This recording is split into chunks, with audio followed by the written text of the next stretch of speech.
大家好，我是无党无派无包袱，我是新竹市议员田雅芳，我是东区市议员参选人黄耀正。您的无助我们会重视，您的困难我们来解决，让监督的力量回归真实的民意。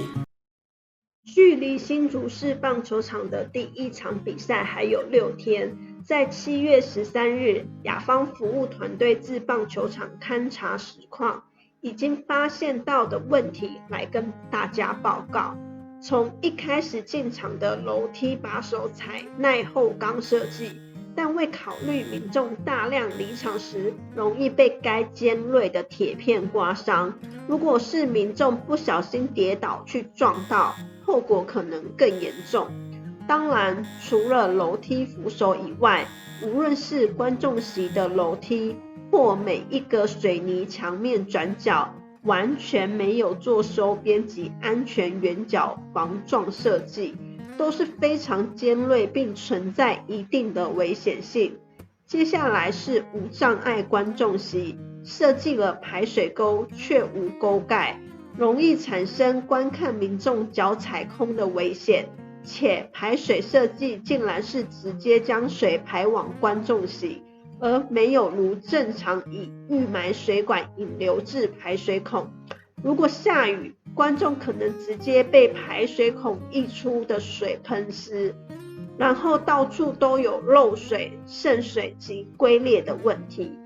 雅芳团队向市府指出此严重性时，市府解释是因为建物太旧。我们马上提醒，这是花了12亿新建的部分，并非是外野之前保留下来旧建筑物的部分。所以在市府花12亿新建的部分，包含室内裁判休息室的天花板以及楼梯墙面等，都有渗水跟漏水的问题。还有就是想象力，还有就是球员的淋浴间，更因为空间设计不够，又要硬塞进8间浴室，导致最后一间有一半被横梁占据，及将门的高度降低，让球员无论是进出不易，及非常容易就撞击到梁柱。且浴室门有装等于没装，因为站在外面即使关门也可以看到在冲洗的人。这设计跟观众席座位有一处的设计是正对厕所门口，所以坐在这个位置的观众是可以直接一直看到上厕所的人，这样的奇葩。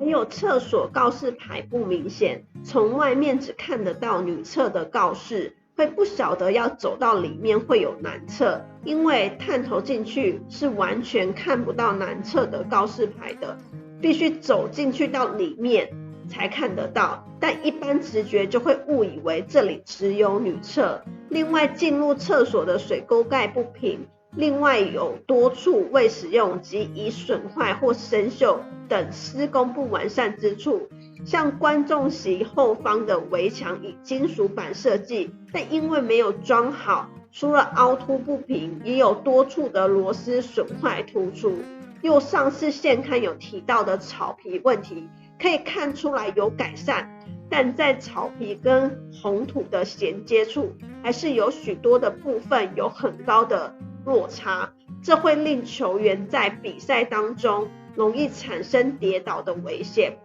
这个部分教育处也承诺会特别注意及落实改善。我们当天非常仔细的观察所有工程的品质，本来想当天就让大家一起关心新竹市棒球场的工程品质，但由于我们拍摄的影片量非常多，大概超过3个小时，终于很努力的把影片整理好上传了。若比赛当天有去观赏比赛的好朋友，也记得多多留意这些容易造成危险的地方，以避免会有受伤的情况发生。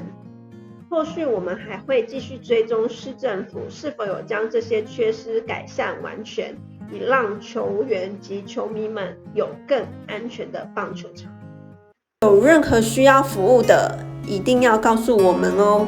我们是陪伴帮助每个家庭的新竹市议员田雅芳服务团队。